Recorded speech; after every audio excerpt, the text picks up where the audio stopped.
हम लोग आजकल काफी सुनते हैं और हर जगह देखते भी हैं, पोस्टर्स लगे हुए हैं G20 समिट के। बट एक्चुअल में G20 समिट है क्या? G20 समिट को जानने से पहले हमें ये जानना जरूरी है कि G20 क्या है। G20 बेसिकली एक ग्रुप ऑफ 20 है। इस 20 के अंदर 19 कंट्रीज आती हैं और एक यूरोपियन यूनियन आता है। ये सभी मिलके वर्ल्ड की मेजर इकोनॉमीज हैं और जब इन कंट्रीज के लीडर्स आपस में मिलते हैं, इस मीटिंग को कहते हैं G20 समिट। इन सभी को मिला दें तो इन सब की टोटल जीडीपी जो है वर्ल्ड की 85% जीडीपी होती है। एंड इनको पॉपुलेशन वाइज अगर हम देखें तो ये वर्ल्ड की 2/3 ऑफ द पॉपुलेशन बनाती हैं। साथ ही साथ इन कंट्रीज का जो टोटल ट्रेड है वो ग्लोबल स्तर पे 75% है। आइए देखें G20 समिट की शुरुआत कब हुई। जब लेट 1990s में एशिया में फाइनेंशियल क्राइसिस आए थे, पर्टिकुलरली ईस्ट एशिया और साउथ ईस्ट एशिया के अंदर, तब 1999 के अंदर G20 की फॉर्मेशन हुई थी और तब एक इनफॉर्मल मैनर में इसकी शुरुआत हुई थी, जिसका मकसद था कि मिडिल इनकम कंट्रीज को ध्यान में रखते हुए ग्लोबल लेवल पर फाइनेंशियल स्टेबिलिटी को कैसे एस्टैब्लिश करा जाए। G20 समिट में जो कंट्रीज आई तो उनका नाम है। शुरुआती दौर में ये मीटिंग सिर्फ फाइनेंस मिनिस्टर्स और सेंट्रल बैंक गवर्नर्स के बीच में ही कंडक्ट करी जाती थी।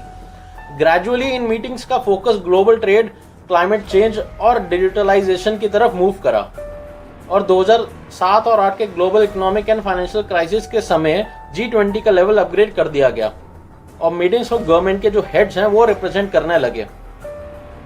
और ये स्टेप इसलिए भी लिया गया क्योंकि क्राइसिस के समय कोऑर्डिनेशन सिर्फ हाईएस्ट पॉलिटिकल लेवल पे ही पॉसिबल हो पाती है। पहली G20 summit Washington DC USA में 14-15 नवंबर 2008 में कंडक्ट हुई। इन मीटिंग्स में कंट्री लीडर्स के साथ international monetary fund and world bank के रिप्रेजेंटेटिव भी प्रेजेंट होते हैं।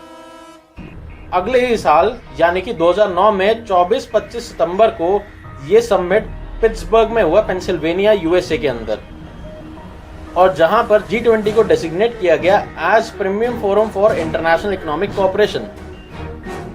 क्योंकि G20 का कोई परमानेंट सेक्रेटेरिएट या स्टाफ नहीं है, इसलिए हर साल G20 समिट रोटेटिंग प्रेसिडेंसी की लीडरशिप के अंडर कंडक्ट करी जाती है। ब्रॉडली इनका फोकस मैक्रो इकोनॉमिक लेवल पर होता है, पर धीरे धीरे इनका focus trade, climate change, sustainable development, health, agriculture and anti corruption जैसे मुद्दों पर भी शिफ्ट होने लगा। इन कंट्रीज में G20 कंट्रीज के अलावा और भी कंट्रीज होती हैं जिन्हें सिर्फ उस समिट की प्रेसिडेंसी ही इनवाइट कर सकती है। जैसे कि मैंने पहले भी बताया कि G20 का कोई परमानेंट स्टाफ या सेक्रेटेरिएट नहीं है, तो वो बेसिकली इसी वजह से रोटेटिंग प्रेसिडेंसी के अंडर ही वर्क करती है। तो रोटेटिंग प्रेसिडेंसी का लेकिन मतलब क्या है? रोटेटिंग प्रेसिडेंसी का ये मतलब है कि एक साल कोई एक कंट्री प्रेसिडेंसी होल्ड करती है G20 की और अगले साल दूसरी कंट्री प्रेसिडेंसी होल्ड करती है। जैसे कि 2021 इसमें प्रेसिडेंसी G20 की रोम के पास थी और अगले साल ही इंडोनेशिया को ट्रांसफर हो गई थी। तो इसी तरीके से G20 समिट की वर्किंग होती है। इसका यह मतलब नहीं है कि प्रेसिडेंसी मिल गई अब सीधा G20 समिट वाले दिन पे मिलेंगे। इसका भी एक लेंथी प्रोसीजर होता है और ये प्रोसीजर मेजरली 2 ट्रैक्स में डिवाइडेड है। पहले ट्रैक को कहा गया है शेरपा ट्रैक और दूसरे ट्रैक को कहा गया है फाइनेंस ट्रैक। तो पहले शेरपा ट्रैक की बात करते हैं। शेरपा ट्रैक के जो लीडर है उनको कहा जाता है शेरपा। शेरपा बेसिकली जिस साल समिट होने वाला होता है उस कंट्री की प्रेसिडेंसी के जो लीडर होते हैं उनके डायरेक्ट असिस्टेंट कह लो या उनके रिप्रेजेंटेटिव कह लो, वो शेरपा ही होते हैं। तो शेरपा ट्रैक में जो मेजर फोकस होता है वो सोशियो इकोनॉमिक फैक्टर्स के ऊपर होता है, जैसे कि agriculture, anti corruption, education, trade and investment etcetera and और भी बहुत मुद्दे होते हैं। और यहाँ पर हर एक मुद्दे के लिए अलग से वर्किंग ग्रुप बना हुआ है। ये वर्किंग ग्रुप के नाम कुछ इस तरीके से होते हैं कि agriculture working group, anti corruption working group and many others. अब आते हैं फाइनेंस ट्रैक के ऊपर। फाइनेंस ट्रैक को हेड करते हैं फाइनेंस मिनिस्टर और सेंट्रल बैंक गवर्नर्स। और फाइनेंस ट्रैक की जो मीटिंग्स होती हैं वो साल में 4 बार होती हैं, जिसमें से 2 बार इंटरनेशनल मॉनेटरी फंड और वर्ल्ड बैंक की मौजूदगी में होती है।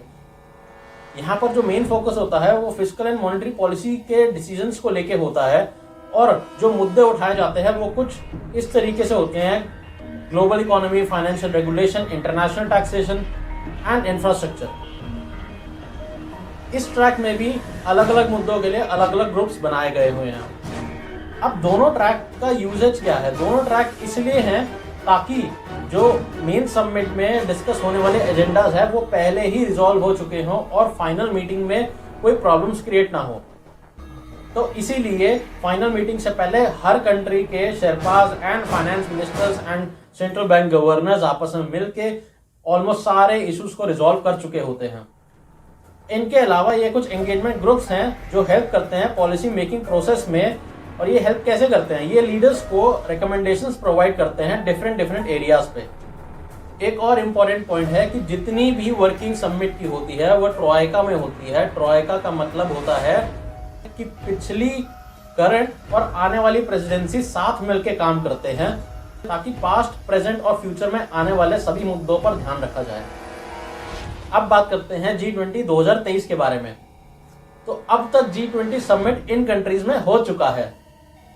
लास्ट ईयर ये समिट इंडोनेशिया बाली में हुआ था और जहां पर इंडिया ने अपनी प्रेसिडेंसी भी गेन करी।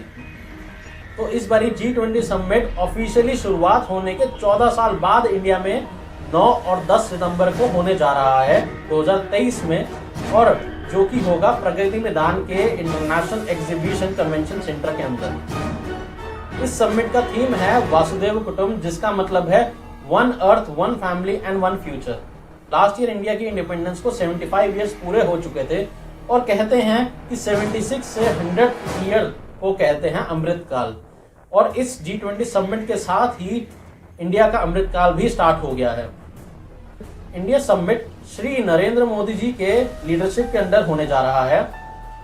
इसमें शेरपा ट्रैक के लीडर हैं mister Amitabh Kant and finance track को हेड कर रहे हैं हमारी finance minister Nirmala Sitharaman ji and RBI governor Shashikant Das ji. G20 में इंडिया के मेन एजेंडाज हैं green development, climate finance and life, accelerated inclusive and resilient growth, accelerated progress on SDGs, technological transformation and digital public infrastructure, multilateral institution for 21st century and women-led development. India ने जिन countries को invite करा है summit के लिए वो countries हैं Bangladesh, Mauritius, Singapore, Spain, UAE, Egypt, Comoros, Netherlands, Nigeria, Oman and Rwanda. Already G20 summit में इन ऑर्गेनाइजेशंस के रिप्रेजेंटेटिव प्रेजेंट होते हैं, पर इंडिया की तरफ से गेस्ट इंटरनेशनल ऑर्गेनाइजेशंस है ISA यानी कि international solar alliance, ADB Asian development bank, CDRI coalition for disaster resilient infrastructure. अगर आपको ये वीडियो अच्छा लगे तो लाइक करें एंड चैनल सब्सक्राइब करें।